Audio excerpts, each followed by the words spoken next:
Bueno, hola, buenas tardes. Vamos a esperar un poquito a que se vayan sumando personas de a poco. Vamos a ver cómo se van sumando de a poquito en el vivo. Hola, hola a todos, buenas tardes. Gracias por sumarse. Hola a todos. Bueno, la verdad es que estoy muy contenta de estar esta tarde acá con ustedes. Mi nombre es Lucía Iturriza, soy una de las 9 coequippers de Ecoderecho. Para nuestros seguidores nuevos, les cuento un poquito qué es Ecoderecho. Ecoderecho nace como una plataforma, un canal abierto para brindarles a todos los interesados información jurídica ambiental. Lo que nosotros nos dimos cuenta a lo largo de la carrera de abogacía en la UBA es que había muchísima información sobre derecho ambiental, pero ¿dónde encontrar esta información? ¿Cómo bajarla en palabras simples? ¿Cómo explicarle a una persona que no estudia la orientación o que siquiera no estudia derecho ambiental de qué se trata todo este mundo, que hoy en día está en auge, que es un tema que está en boca de todos? Entonces se nos ocurrió armar un Instagram en primer lugar, porque entendimos que era un medio copado para transmitir nuestros conocimientos y poder hablarles de derecho ambiental a aquellos que son abogados y a aquellos que no también, porque creemos que la información es una herramienta con la cual todos tenemos que contar. Entonces nos pareció bueno poder aunar nuestros conocimientos y transmitírselos a aquellos que les parezca interesante, que les guste. Hola, hola a todos los que se van sumando. Muchas gracias por estar acá con nosotros. Bueno, les cuento un poquito de qué vamos a hablar hoy. Es un orgullo para nosotros, estamos muy contentos desde el equipo de Ecoderecho porque vamos a tener una entrevista con José Saín. José Saín es un abogado especialista en Derecho Ambiental, es magíster en Derecho Ambiental. No solamente se dedica a la práctica de la abogacía en el sector privado, desde su estudio jurídico y consultoría, sino que aparte es asesor en organismos internacionales y nacionales. Ha cooperado con muchísimos proyectos en nuestro país en la temática de derecho ambiental. Es docente en muchas facultades y no solo eso, sino que aparte es autor de un montón de libros y publicaciones sobre el derecho ambiental. Entonces, para nosotros es una eminencia y es un placer poder contar con su presencia. Él nos va a estar contando un poco sobre la Ley General del Ambiente, las leyes de presupuestos mínimos, que son temas que ya hemos estado desarrollando en nuestro perfil. Tenemos publicaciones sobre el tema, así que está bueno escuchar un poco qué tiene para decir una persona que se dedica al derecho ambiental hace tantos años y desde tantos sectores, como docente, como abogado, como consultor, como asesor. Así que va a estar interesante escucharlo al doctor, saber qué opina. Nos va a estar hablando de estas leyes que les comentamos. Está muy bueno, así que bueno, dicho esto, lo vamos a invitar al doctor a que se una. Esperamos a ver cómo se conecta el doctor. Hola a todos, muchas gracias. Muchas gracias por sumarse hoy con nosotros. Hola doctor, ¿cómo le va? Hola, ¿cómo estás? ¿Cómo le Un va? gusto. Muy bien, ¿usted? Acá estamos Muchísimas. tomándome un café y bueno, y conectándome para charlar con ustedes de derecho ambiental. Perfecto, el tema que nos une a todos, el tema en común. Sí, claro que sí. Muchísimas gracias por este espacio y por esta oportunidad, tanto para nosotros desde el equipo como para las personas que nos siguen. La verdad que es un placer poder escucharlo a usted y lo que tiene para contarnos del ejercicio de la profesión y de tantos años de experiencia. Bueno, sí, espero que la gente le pueda servir lo que charlemos, lo que conversemos. Hace algún tiempo que nos dedicamos a esto y cuando me invitaron para mí fue un gusto porque, bueno, ustedes formaron parte y forman parte de la familia de la FARN y Sí. para mí la Fundación Ambiente y Recursos Naturales yo me formé ahí, así que para mí es un gusto. Muchísimas gracias. Para nosotros también es donde nos conocimos, desde donde empezó todo. Así que está buenísimo también tener ese espacio en común con usted. Bueno, para Bueno, mí es un orgullo. arrancamos con las preguntas, ¿le parece? Claro, cuando vos quieras. Perfecto, doctor, muchísimas gracias. Bueno, nos enteramos que está escribiendo un nuevo libro. En esta oportunidad es un libro dedicado a la Ley General del Ambiente, sería hacer una ley comentada, como nosotros los abogados decimos. ¿Qué lo llevó a escribir este nuevo libro? ¿Qué lo interesó? Porque es una ley que se sancionó en 2002 y que constantemente ha ido tomando más importancia en el ordenamiento jurídico. ¿Qué lo llevó a escribir este libro ahora? Bueno, mirá, la ley es del 2002, como bien decís, y ha corrido mucha agua bajo el puente, como dice la vieja frase. Es decir, después de esa ley general del ambiente, se sucedieron un montón de sentencias de la Corte, entre ellas la sentencia Riachuelo del 2006 y muchas más, es decir, Salas por desmonte en Salta, sentencias como las del río Atuel que son más recientes, incluso una que es de ahora, del 16 de este mes que está terminando, por el complejo manejo de la cuenca del Atuel entre Mendoza y La Pampa, pero todo eso, sumado a la serie de leyes de presupuestos mínimos que se dictaron después de la Ley General del Ambiente, que abarcan temas como bosques nativos, glaciares, productos, envases de fitosanitarios, cambio climático,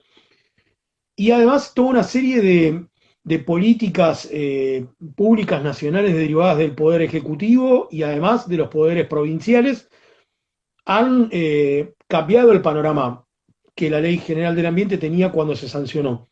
Entonces me parece que era tiempo en ese momento la Ley General del Ambiente tuvo varios comentarios, algunos de altísimo nivel, de altísimo voltaje. ¿Cómo? O el de Caferata, por ejemplo.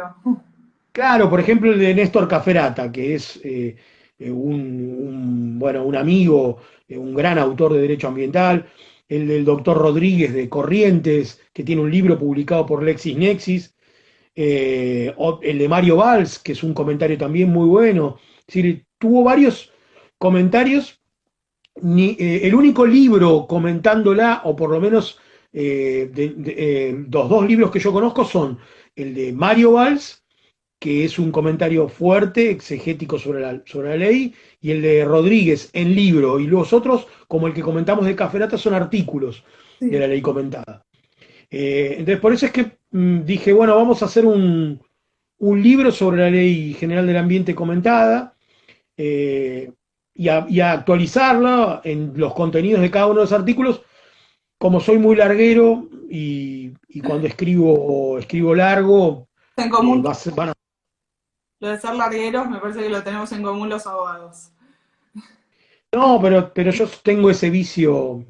A mí me gusta escribir por naturaleza, me gusta escribir. Siempre me gustó escribir. En la facultad escribía de cine, de música, de un montón de cosas. Es decir, cuando me regalaron la primera máquina de escribir y era adolescente, escribía cosas que me imaginaba, comentarios de discos, de The Cure, de las bandas que me gustaban. Entonces, siempre, bueno, en las revistas de la facultad escribía de libros, de un montón de cosas, de cine, y siempre fue ese un poco mi vicio. Entonces, a la mañana, hasta las 10 de la mañana me tomo tiempo para escribir, y ahora en el último tiempo es solo de derecho. Entonces, por eso es que la ley es larga. Yo creo que van a ser, creo que si no son 2 tomos, le va a pasar raspando. Estoy en condiciones de decir que son 2 tomos y ya está en corrección el libro, así que estaría saliendo en breve, cuando la cuarentena lo permita. Bueno, lo spoileamos un poco entonces en esta entrevista, vamos a spoilear un poco el libro. Y está buenísimo tener un libro después de tantos años, porque como usted bien decía, no es lo mismo el panorama en 2002, cuando recién salió la ley, era una ley nueva, que hoy en día, cuando ya el derecho ambiental está un poquito más en boga, la corte y los distintos tribunales han empezado a aplicar un poquito más, creo, el derecho ambiental y tenemos jurisprudencia también para ver cómo se ha hecho aplicación de esta ley. Y dicho esto, le quiero preguntar, viendo la ley después de tantos años, ¿usted qué le puede criticar y también qué puede ponderar sobre la ley? ¿Cuáles cree que son sus ventajas y sus desventajas como instrumento y como herramienta para los abogados que se dedican al derecho ambiental y también para la comunidad toda? Bueno, la ley, si uno la mira en perspectiva, el libro incluye un estudio preliminar, un comentario preliminar de Mabel Müller, que fue quien la redactó y quien la preparó. Ahí cuenta cómo la preparó con otros, con muchos especialistas en una ronda de consulta.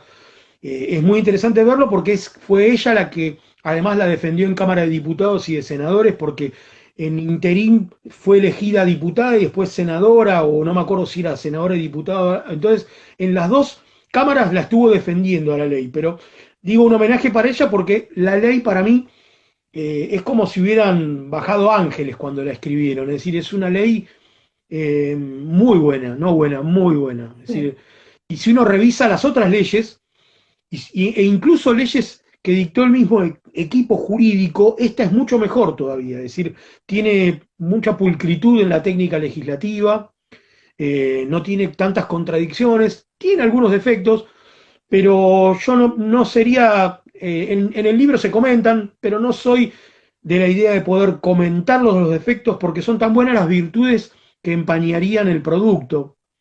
Y además, la ley ha sobrevivido muy bien al paso del tiempo, ha mejorado, diría, con el paso del tiempo. Y ahora, en tándem con el Código Civil y Comercial, que se dictó en 2015, que la enriquece, le agrega todo unos contenidos muy vitamínicos, tanto en materia de poder de policía, con el artículo 14, con el 240, con el 241 del Código Civil y Comercial, y además con el sector dedicado a la responsabilidad civil, que incluye la posibilidad de albergar allí los artículos de daño ambiental de la Ley General del Ambiente y hacer como un cóctel de ellos y poder sacar muy buenos productos. Bueno, el libro hace un poco también eso, amalgama los dos elementos y saca algunos productos a partir de eso. Me parece que la ley admite una revisión y una actualización con contenidos a partir de esto y bueno, y de lo que va a venir, las discusiones que van a venir en derecho ambiental,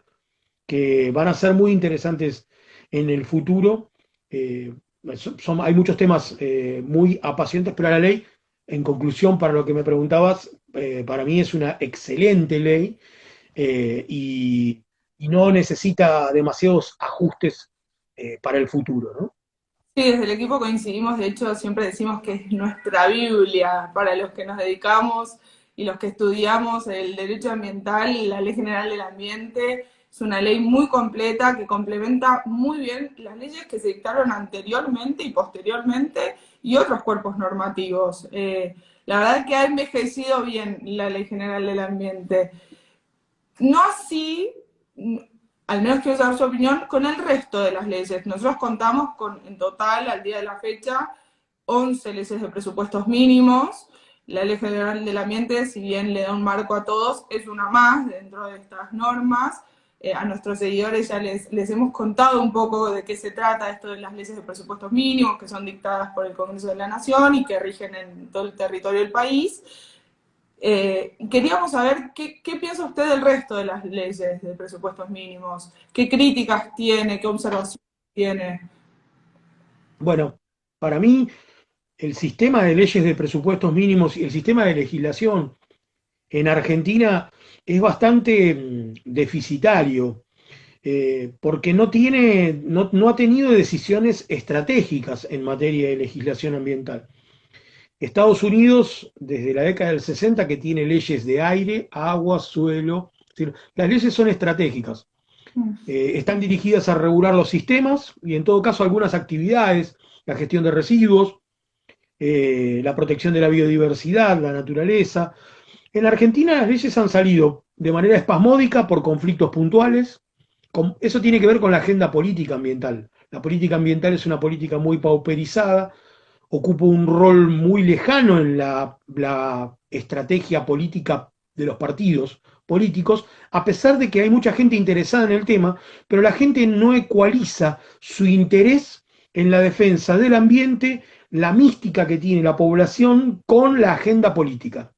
Claro. No lo ve eso. Y no se ve que los candidatos vean que la agenda política ambiental incida luego en la toma de decisión. Y por lo tanto eso no se traslada a que haya leyes sobre los temas estratégicos. Las leyes salen porque ahora hay un incendio, entonces están todos preocupados por los humedales y los incendios en humedales.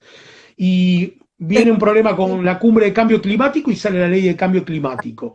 Y viene un problema, a ver, la ley de PCBs, la 25670, salió porque Telenoche investiga, en su momento sacó un caso de las torres del Gran Buenos Aires que estaban gente contaminada con un derrame de PCB. Y así fueron saliendo las leyes por problemas espasmódicos. Eso hace que las leyes, yo le digo que tienen un formato hiper especializadas. Son leyes sobre un capítulo o sobre un artículo de una ley que debería ser mucho más amplia. Por ejemplo, la de PCBs es una ley de contaminantes. Sí. PCBs es una sustancia contaminante que sirve para refrigerar los transformadores. Ahora, es esa entre un montón, es una sola Sí, y sustancia, muy precisa. Entonces, podría haber una ley mucho más amplia que abarcara un montón de temas. Glaciares. Tenemos la única ley de glaciares del mundo. sí. ¿Por qué no tenemos una ley fuerte? Tenemos una ley de aguas, pero una ley de aguas que tuviera un capítulo dedicado a aguas congeladas, como son los glaciares, y listo. Claro, Es decir, porque no puede ser. el recurso debería ser tratado de forma integral. Exacto. Y lo mismo pasa con bosques.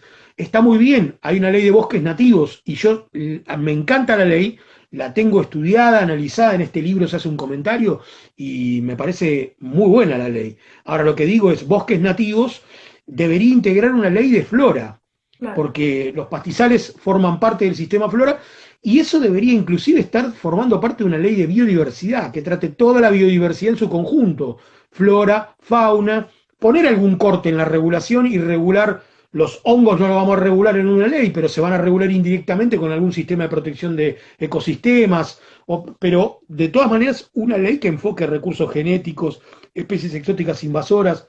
Bueno, digo, los temas estratégicos deberían ser abordados por el sistema de leyes de presupuestos mínimos. La Argentina no sigue esta técnica, sigue discusiones espasmódicas por temas puntuales, cuando los países serios, los países fuertes, tienen cosas que nosotros no tenemos. Por ejemplo, no tenemos un título ambiental en nuestro código penal, no tenemos regulados los delitos ambientales. Por En ahora Argentina, estuvo trabajando, pero en un momento no. sí, de hecho yo fui el coordinador para el Programa de Naciones Unidas del Medio Ambiente sobre ese tema y programamos en la reforma del Código Penal Justicia 2020 hay un capítulo de delitos ambientales de 16 artículos. Sí. El proyecto anterior, el proyecto Zaffaroni, tenía 7 y era buenísimo. Lo tomamos, hicimos una discusión con un montón de autores de derecho penal ambiental en la UBA, todo un proceso de consenso entre las diferentes escuelas. Eso está reflejado en ese título, del cual formaron parte los fiscales, la Secretaría de Juicios Ambientales de la Corte. Todo el mundo debatió 2 días seguidos sobre ese título ambiental del proyecto de reforma del Código Penal. Bueno, está allí durmiendo. Yo creo que es un tema que hay que sacarlo de ahí, si no va a salir el Código Penal, pero la Argentina no puede no tener delitos ambientales, sobre todo cuando ese proyecto tiene un grado de consenso muy importante. Si hay que modificarle algo, ajustémoslo, pero no puede ser que la Argentina no tenga un solo delito ambiental, excepto los de la ley de patrimonio arqueológico y paleontológico, que la persona común no cree que ese tema sea puramente ambiental. Y que no Entonces, bueno, es sumamente específico exacto. cuando existen tantas otras cosas que se dan día a día y cotidianamente y es necesario atenderlas con urgencia. Exacto. Entonces, concluyendo con tu pregunta, la Argentina, si soy crítico en cuanto a la decisión estructural. No soy crítico en cuanto a las leyes, porque las leyes me gustan. La de glaciares me parece una muy buena ley. Me gusta la ley de bosques, me gustan las leyes que están vigentes y que están activas. La de aguas, la Corte la está activando en este año, las sentencias de junio y de julio de este año ya la empezaron a activar, empezaron a exigir el requisito del dictamen del Comité Interjurisdiccional de Cuenca, que era el tan polémico dictamen por los comités de Cuenca de la Ley de Aguas que hizo que se cayera esa ley en el 2002. La Corte ya lo está exigiendo, está, yo digo, despertando leyes dormidas. En su momento despertó la de represas, ahora despertó la de aguas. Lo que va a suceder es que algunas leyes se van a activar, y lo que deberíamos empezar a discutir es, bueno, si hay que modificarlas, modifiquémoslas, pero tengamos leyes estructurales. Claro, y más macro, que atiendan a problemáticas que se dan también en toda la región, no solo Ujú. en sectores específicos, que sean realmente leyes también federales y que atiendan a todas las problemáticas de un país muy vasto con muchísimas problemáticas ambientales.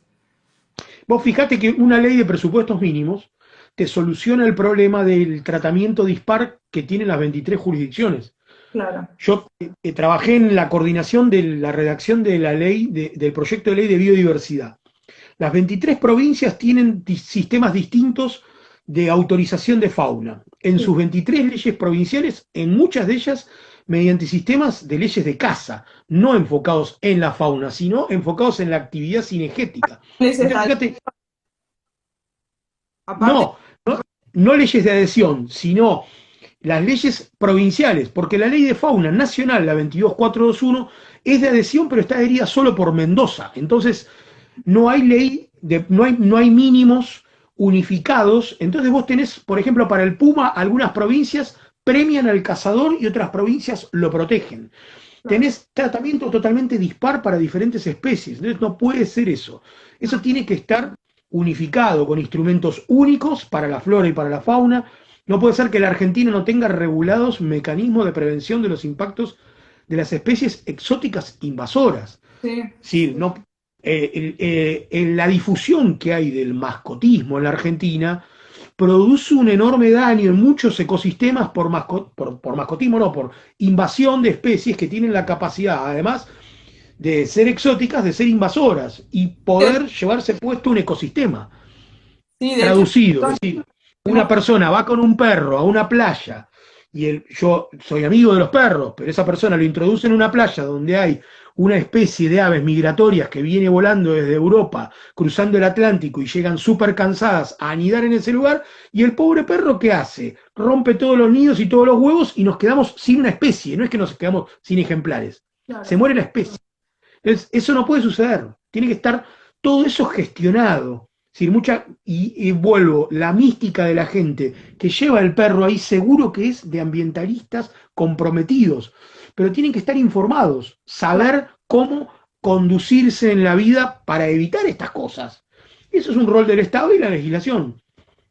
Sí, qué importante esto que dice usted, porque nosotros siempre hablamos del ambiente como un sistema donde hay muchos factores que uno no puede no saberlo, pero una acción produce un efecto en cadena que puede tener una afectación en algo o en un recurso, en un bien, en una especie que uno no se imaginaría que inocentemente lleva un animal a la playa y no sabe que eso puede estar generando un daño. Entonces es muy importante y este rol educador que usted habla del Estado, de no solamente brindarnos las leyes para defenderlo, sino la información, que es lo que tanto hacemos hincapié desde Código de Derecho, la información como herramienta social, para que muchas cosas que pasan por desinformación las personas tomen conciencia y empiecen a adecuar su conducta para ser más amigables con el ambiente en su actividad cotidiana.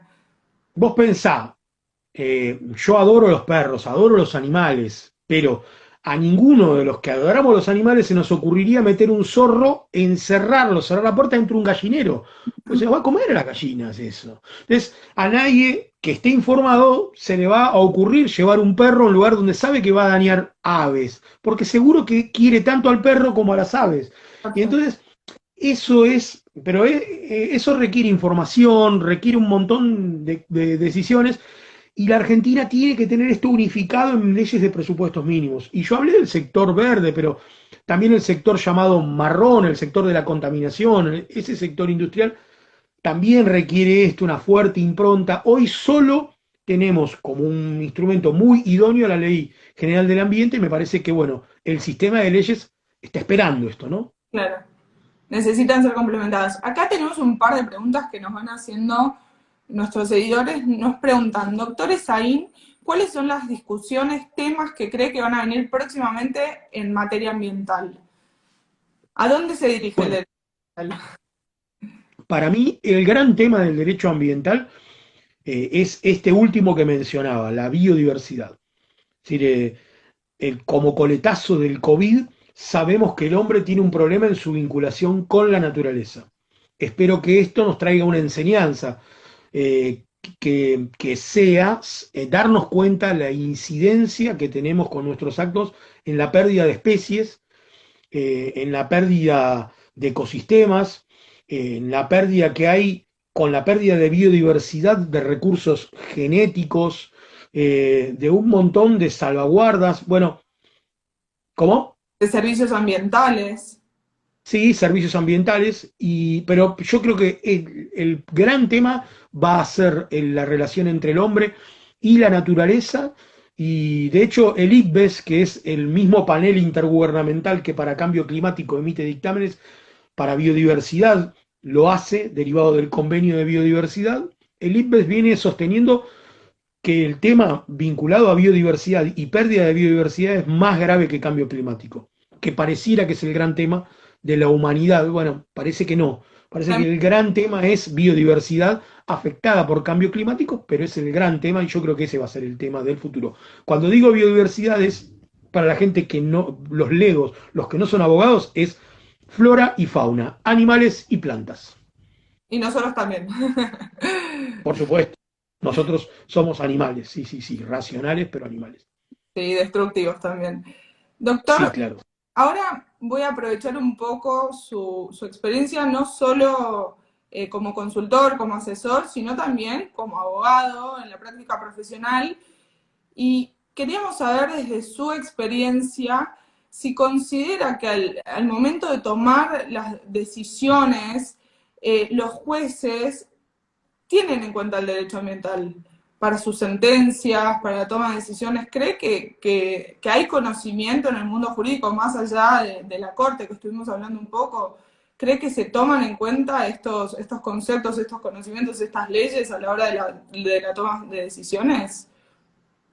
Sí, yo creo que sí, que tiene una gran difusión, es un tema muy atractivo. Los jueces en general lo ven como muy atractivo y en general dictan sentencias de muy buena fe, e incluso en casos en los cuales aplican como pueden el derecho ambiental, porque es un derecho muy técnico, muy complejo y requiere una técnica jurídica muy particular, lo que ha llevado a que muchas sentencias que quizás no merecieran ser acogidas por la justicia, hasta inclusive han sido tomadas en consideración. Así que yo diría que por ese lado no hay que preocuparse, es todo lo contrario. Y yo lo que diría es que debería venir una etapa en la cual los jueces empezaran a tener cada vez mayor rigor técnico en las resoluciones. Bueno, porque en muchos casos lo que sucede es que hay tratamientos de cosas que requerirían tratamientos distintos de los que tienen en algunas sentencias y bueno, de muy buena fe y con la proa puesta en lograr proteger el ambiente, se dictan resoluciones que quizás no están tan ajustadas a derecho, y en otros casos sí, bueno, pero bueno, son etapas de consolidación que va a tener la disciplina en el futuro. Ahora, si los que lo preguntan desde el lado místico, ambiental y de protección del ambiente, bueno, que se queden tranquilos, que eso está como medio asegurado. Lo que creo es que ahora habría que lograr es tener un desarrollo que se va a dar, calculo, en 5 o 10 años, vamos a estar hablando de sentencias que técnicamente van a ser mucho más pulcras de lo que están siendo hoy, ¿no? Sí, también se habla en el ambiente del derecho ambiental la posible existencia en un futuro del fuero ambiental, donde ya sea más especializado y el tratamiento sea directamente ahí en ese fuero. ¿Qué opina del tema? Y sí, es súper necesario. Eh, para darte un ejemplo de lo que decía antes y siguiendo con tu pregunta. Por ejemplo, la ley de glaciares tiene previsto un inventario de glaciares. El inventario de glaciares es una información técnica que dan los glaciólogos que forman parte del IANIGLA, que es el Instituto Nacional que estudia glaciares. Ha habido algún juez totalmente desprevenido que lo que ha hecho es procesar al director del IANIGLA por las decisiones que tomó en materia de inventario de glaciares. Cuando es información técnica, Sí. el glaciar no lo define el IANIGLA. ¿Dónde está el glaciar? Tampoco, lo informa el que decide jurídicamente, con efectos jurídicos, por dónde pasa el glaciar para que se le aplique el régimen jurídico de actividades prohibidas y permitidas del artículo 6 y 7 de la ley de glaciares, es la autoridad, que es una autoridad política y que tiene responsabilidades políticas republicanas. Bueno, procesar a un técnico que mide agua, mide glaciares y mide temperaturas es un delirio. Sí. Lo que se puede hacer es ver si hay responsabilidades de un funcionario, pero no de las personas a las cuales la ley no le dice que hagan o delimiten el glaciar, sino que lo que dice es que informen dónde estarían los glaciares para que las autoridades luego hagan el ordenamiento. Sería como procesar al que le dice a la autoridad dónde están los bosques para que después la autoridad haga el OTB en el ordenamiento territorial de bosques nativos o procesar a la gente del INIDEP, señalo acá porque yo estoy en Mar del Plata y tengo al INIDEP acá enfrente de mi ventana, por los informes con donde dice cuánta es la cantidad de merluza que se podría pescar el año que viene, cuando el que lo va a decidir es el Consejo Federal Pesquero después. Entonces, digo, muchas veces los jueces toman decisiones que no son ajustadas a la técnica pulcra del derecho ambiental. Eso porque no saben diferenciar el mecanismo de información, que es el inventario, del mecanismo de toma de decisión, que sería el ordenamiento territorial de bosques nativos, o la delimitación de glaciares, que la va a hacer cada una de las provincias con la información que derive del inventario. Hasta que eso no suceda, bueno, ¿cómo vamos a meternos con un técnico? Ningún técnico va a hacer informes en el futuro si vamos a hacer eso con cada técnico cuando define un criterio científico para hacer mediciones o informes. Son pasos que tenemos que dar. Si no, no vamos a tener leyes, no vamos a tener gestión, no va a suceder nada. También ahí está metiendo mucho la pata, la cola la política y bueno, eso también es un problema del derecho ambiental, que se están haciendo o diciendo muchas cosas por cuestiones políticas y no por cuestiones técnicas o de buena fe, ¿no? Sí, qué importante que es recalcar el ámbito y el costado interdisciplinario del derecho ambiental.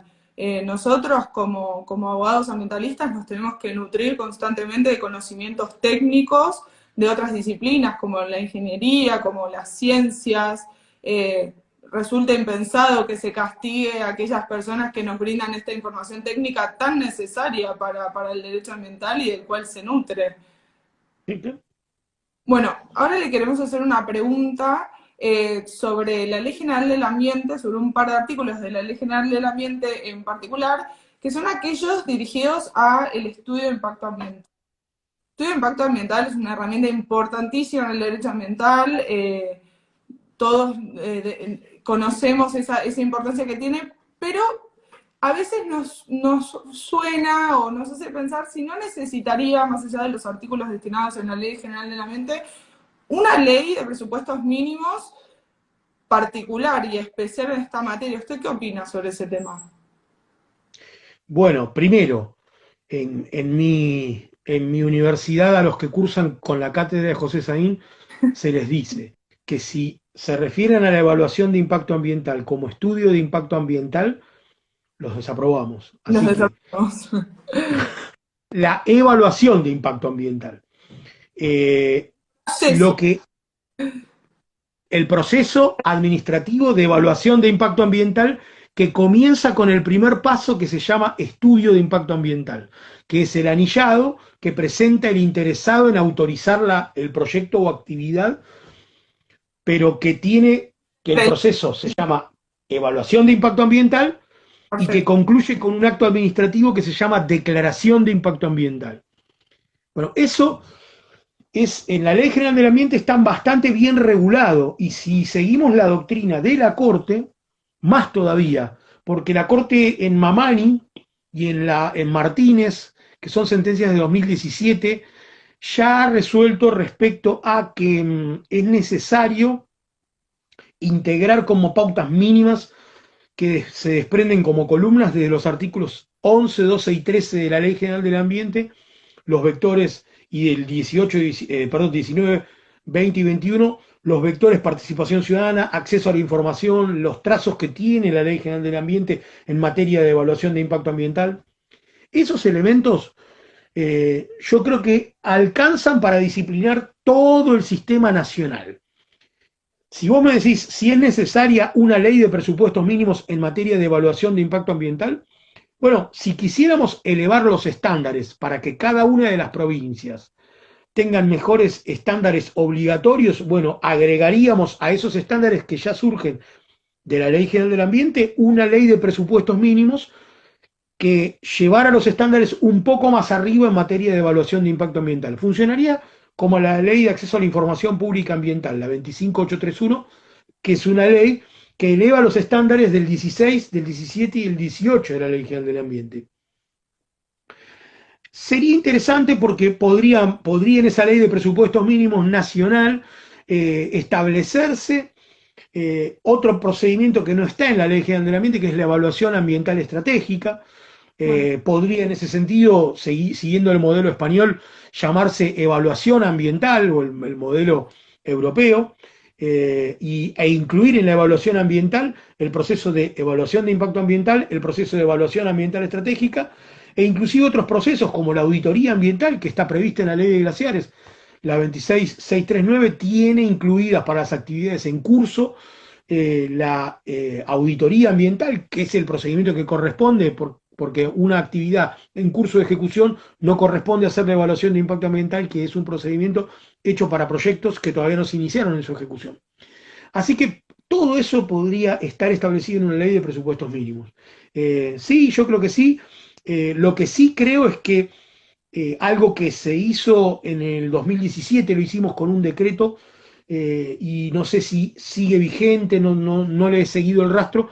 Lo que sí es necesario es que en la órbita del gobierno nacional se concentre la función de evaluación de impacto ambiental en la Autoridad Ambiental Nacional. O por lo menos, si no se concentra totalmente, se la concentre lo más que se pueda. Porque hoy la función de evaluación de impacto ambiental se discute si es de competencia de los ministerios sectoriales o del área ambiental nacional.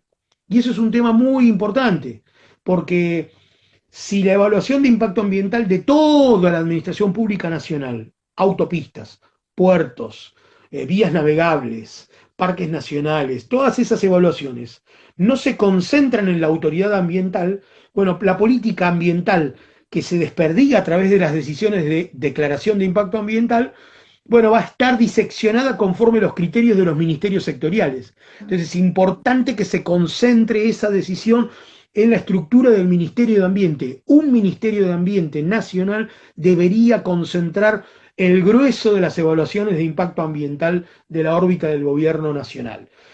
No digo todas, pero por lo menos el 80%. Si uno mira ese porcentaje, sabría si estamos hablando de un ministerio en serio o de un ministerio solo mencionado como ministerio y que le falta concentrar más este instrumento. Podrían concentrarse otros instrumentos, pero este es un instrumento clave. Si miramos el origen de la EPA, la Environmental Protection Agency de Estados Unidos, nace a partir de una ley que le otorga la competencia para opinar emitiendo declaración de impacto ambiental en el procedimiento de evaluación de impacto ambiental. Es decir, su razón de ser inicial fue esa. Así que miren si no es tan importante esa función para una autoridad nacional que, bueno, que se diga autoridad en serio o ministerio en serio. Bueno, yo creo que debería ser quien decida si ambientalmente va a haber algún impacto con una autopista, si ambientalmente va a haber impacto con una represa, si ambientalmente va a haber impacto con todas esas actividades, y no que lo decida infraestructura, que lo decida transporte, que lo decidan los otros ministerios. Porque el criterio que tiene cada ministerio es el criterio de, como dicen los administrativistas, por especificidad, el criterio de ese sector, de transporte, de infraestructura. No le podemos pedir que hagan medio ambiente a infraestructura. Infraestructura hace infraestructura. Para eso está puesto ese ministerio. Claro, qué interesante lo que menciona ahí. Partiendo de esto que usted dice, también surgen conceptos como la interjurisdiccionalidad, porque nosotros tenemos las provincias, pero están conectadas entre sí, lo que pasa en una provincia afecta a otra, los recursos muchas veces son compartidos. Eh, Nosotros tenemos las leyes de presupuestos mínimos que son de carácter nacional, pero ¿usted cree que en el comportamiento de las autoridades, que como ya mencionamos, resulta errático, resulta caprichoso muchas veces y que obedece a los vaivenes de la política, en el fondo, ¿usted cree que hay un enfoque federal en la toma de decisiones en materia ambiental?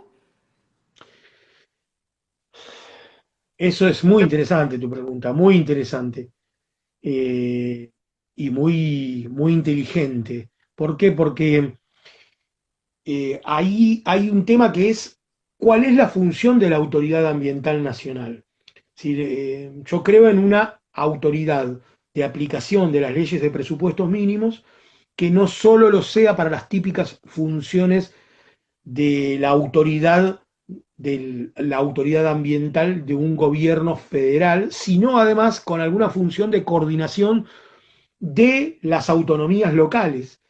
Porque, a ver, por ejemplo, hubo un proyecto de ley de evaluación de impacto ambiental que creo que todavía tiene estado parlamentario y que era un muy buen proyecto y que tiene incluida la función de evaluación de impacto ambiental de actividades interjurisdiccionales. Para mí eso está muy bien, pero además se le sumarían a las típicas eh, competencias interjurisdiccionales por cláusula de comercio del artículo 75, inciso 13 de la Constitución Nacional, se le podrían sumar las funciones de coordinación de los modos en que las provincias llevan adelante sus presupuestos mínimos. Porque podría ser que una provincia, perdón, dije presupuestos mínimos, llevan adelante sus complementos provinciales. Porque podría ser que una provincia, a través de un complemento provincial, desnaturalice un presupuesto mínimo. Por ejemplo, una provincia que en bosques nativos no pinta ninguna hectárea color roja o pinta muy pocas, estaría desnaturalizando las clasificaciones de la ley de bosques nativos. Entonces, la Lamentablemente pregunta es, sabemos que pasa eso. Sabemos. bueno, por eso, una provincia que hiciera eso, ¿quedaría libre de que la autoridad nacional no la pueda intimar para que haga otra política para que no desnaturalice el presupuesto mínimo? Es decir, el presupuesto mínimo lo dicta el Congreso y no tiene como un fiscalizador o un defensor. ¿Solo la fiscalización o la defensa depende de la justicia? ¿O podemos tener también una actuación administrativa que por supuesto va a ser mucho más preventiva y más rápida que un caso judicial? Bueno, yo creo que sí, el federalismo alemán trabaja sobre la competencia del orden federal en materias concurrentes entre el orden central y las regiones, los lands.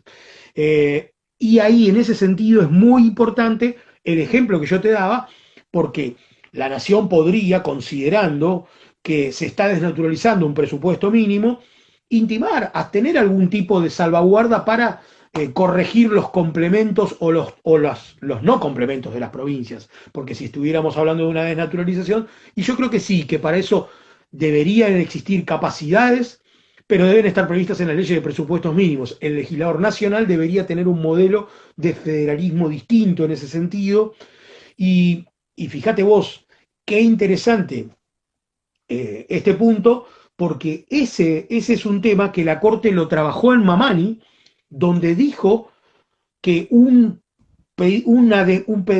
autorización de deforestación en Jujuy que no cumplía en esa autorización de deforestación con evaluación de impacto ambiental, con información pública y con acceso a la información y con todos los aditamentos de evaluación de impacto ambiental, estaba violando intereses federales susceptibles de recurso extraordinario federal.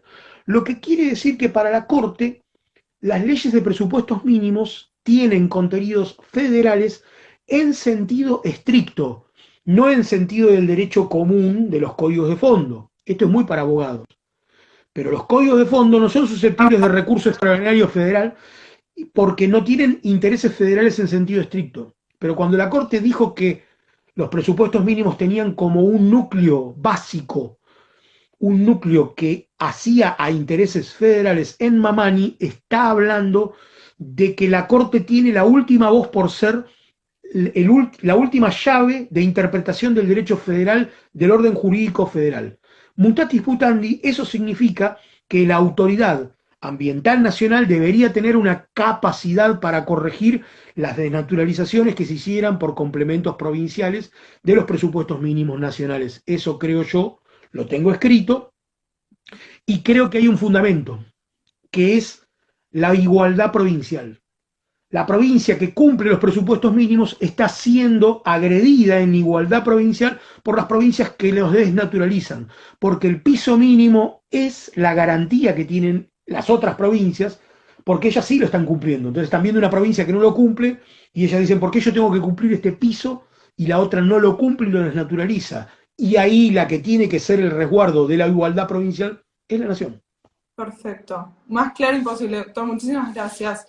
Bueno, se nos va terminando el tiempo, pero no queríamos dejar de preguntarle qué opinaba usted sobre el carácter vinculante, en realidad no, de la participación ciudadana como herramienta Bueno, del derecho ambiental. esa es una pregunta muy antigua. Siempre, cuando empecé fui asesor de la red de acción ecologista, la Renace, unos amigos que eran los viejos activistas de la década del 80 y el 70. Y siempre decían esto, decían, che, ¿por qué no son vinculantes las audiencias públicas? Bueno, porque no lo pueden ser, porque si no dejaríamos de ser democráticos, es decir, las autoridades elegidas democráticamente son las que deciden. Lo que puede haber previsto el sistema es lo que se llaman mecanismos de democracia de consenso, que es que las minorías que no accedieron a los cargos electivos puedan integrarse en las tomas de decisiones de las mayorías mediante mecanismos de participación ciudadana. Y esos son las audiencias públicas o los mecanismos escritos también, que sirven de igual modo. Y por eso es que no son vinculantes. Pero la llave de garantía para que el no ser vinculante no significa que sean descartables, es que cuando la autoridad no hace lugar al mecanismo, en realidad a la opinión que se emitió en el mecanismo, lo que en general dicen las normas, nuestra Ley General del Ambiente dice eso en el artículo 20, segundo párrafo, es que para apartarse de la opinión emitida, la autoridad debe dar mejores argumentos que lo que dio la opinión. Y Perfecto. esa es la clave de garantía. ¿Por qué? Porque no podemos, no es aceptable con un sistema democrático y republicano que quien opina sea quien decide, porque el que decide es quien fue votado. Pero esto llega al máximo nivel que le sigue debajo. ¿Por qué? Y porque la opinión lo que hace es obligar a tener mejores argumentos a la autoridad en el momento de tomar la decisión si se va a apartar de la opinión emitida. Por lo Clarísimo. tanto, con esa, además, existe una garantía de control o revisión judicial si la argumentación que se está dando no es razonable. Así que, en ese sentido, el máximo está previsto con esa fórmula. En caso de apartarse, hay que dar mejores argumentos que la opinión vertida. Clarísimo, doctor. Muchísimas gracias porque la verdad es que es un tema muy controvertido y que siempre se picantea. Entonces está buenísimo escuchar su opinión que es tan fundamentada.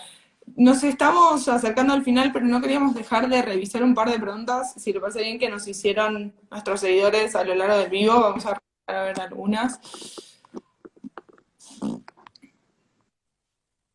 Queríamos saber, y esto le va a llegar al corazón porque tiene que ver con Farm, decían, doctor, ¿qué opina del acuerdo de Escazú? ¿Ve viable su implementación en el corto plazo? Acá tenemos la pregunta. Sí, claro que sí. Eh, bueno, para mí debería la Argentina aprobarlo, debería estar ya en agenda, creo que ya tiene media sanción, así que en eso a la tarea de Andrés Napoli y a toda la Fundación Ambiente y Recursos Naturales que viene trabajando en esto Me encanta. durante el tiempo en que se trabajó, se discutió, siempre encima Andrés en estos temas, y bueno, tipo tan serio como Andrés, ¿no? Eh, Me parece que es fundamental. Eso va a cambiar la manera la manera de trámite de los trámites administrativos, pero también tiene previsto la defensa jurisdiccional, los defensores del ambiente están previstos, la información pública ya está un poco protegida en la Argentina, pero sobre todo ahí están previstos el acceso a la justicia, varios elementos para los abogados litigantes. No está previsto allí, pero yo creo que si estuviera Escazú se reforzaría mucho más un tema muy delicado que es el tema de los honorarios en las Claro, causas judiciales. Los abogados que se dedican al tema ambiental terminan teniendo unas regulaciones exiguas completamente, es decir, que rondan los 5.000, 10.000 pesos por un juicio de 6 a 10 años. claro, no, Nadie puede pagar ni las páginas ni la tinta de la impresora para llevar un litigio así. Entonces, ¿qué significa eso? Que nadie litigue en materia ambiental o claro. que litiguen las personas que recién se reciben y que están empezando en esto y que lo hacen pro bono, pero las buenas demandas no se hacen y las empresas tienen abogados especializados en defenderse, entonces me parece que los jueces, que son los culpables de esto, deberían tener en cuenta estos elementos y remunerar la tarea de los abogados que litigan en temas ambientales conforme la importancia de esa tarea. Qué interesante, doctor. Vamos a dejar una última pregunta que se repitió durante el vivo. Acá preguntan, ¿le parecería apropiado generar un compendio de toda la legislación ambiental a modo de código? Bueno, el sistema de legislación ambiental puede adoptar dos formas, dos formatos, el de código o el de legislación sectorial y ley general. Esos son los dos sistemas que andan dando vuelta por el mundo. En la Argentina tenemos un código en la provincia de Chubut, por ejemplo, Código Ambiental de Chubut, pero que a poco de andar ya tuvo que tener leyes accesorias del código. A mí no me gusta tanto el código, tiene beneficios y tiene perjuicios, y no me gusta tanto el código. Lo bueno del código sería que en un código ambiental aparecerían los temas estructurales que dijimos hoy que no están. Entonces, eso sería bueno, pero lo malo es que entraríamos en una discusión y capaz que no se sanciona nunca el código. Claro, Ojalá alguien dijera, vamos a ponernos a discutir un código ambiental y en ese código discutiéramos delitos, discutiéramos todas las leyes estructurales, ahí sí estaría de acuerdo y sería quizás la gran oportunidad para discutir estos temas, pero con el acuerdo de todos los sectores y que va a salir ese código. Si eso no se da, si esa discusión no se da, bueno, por lo menos la dinámica de que haya leyes que vayan saliendo, para mí es importante, por eso es que soy amigo del sistema de las leyes, porque las leyes por lo menos nos invitan a que tengamos algo. Si nos perdiéramos en la discusión de un código ambiental, bueno, quizás no tendríamos ni siquiera leyes de presupuestos mínimos, entonces estaríamos en un sistema mucho más complejo. De todas maneras, el código ambiental no tendría el formato de los códigos de fondo nuestros. Sería un código ambiental en el nombre, pero debería ser un código que fuera presupuestos mínimos de derecho ambiental, porque no podría ahogar la capacidad de las provincias para dar sus normas complementarias. perfecto. Bueno, doctor, la verdad ha sido un placer conversar con usted. Creo que fue muy claro al explicar conceptos tanto para los abogados como para los no abogados. Le agradecemos muchísimo el espacio y el tiempo que nos dedicó y ojalá nos volvamos a encontrar en otra oportunidad cuando, capaz cuando salga el libro para conversar un poco de eso. Bueno, para mí es un gusto conversar con ustedes. Tus preguntas han sido todas recontratinadas, evidencian que sos una gran especialista en derecho ambiental, así que te felicito y espero que en vos, a felicitarte a vos y a todos los chicos que trabajan en esto. Muchísimas gracias. Y bueno, te auguro una gran carrera como abogada especialista en derecho ambiental a vos y a todos los que se han formado en la FAN, que bueno, yo siempre recuerdo mis visitas a la biblioteca en Monroe, en la vieja FAN, con María Eugenia Di Paola, con Andrés Napoli, con Daniel Ryan, con Daniel Sapsay, que es mi gran maestro, y bueno, y con todos el grupo que estaba en esa época, que bueno, la verdad que nos ha formado a todo el mundo, ¿no? Qué lindos recuerdos. Sí, claro. Bueno, muchísimas gracias, doctor. Fue un placer. No, para mí es un gusto y les dejo un saludo grande a todos. Muchísimas gracias. Hasta luego. Bueno, y a todos los que se sumaron, muchísimas gracias.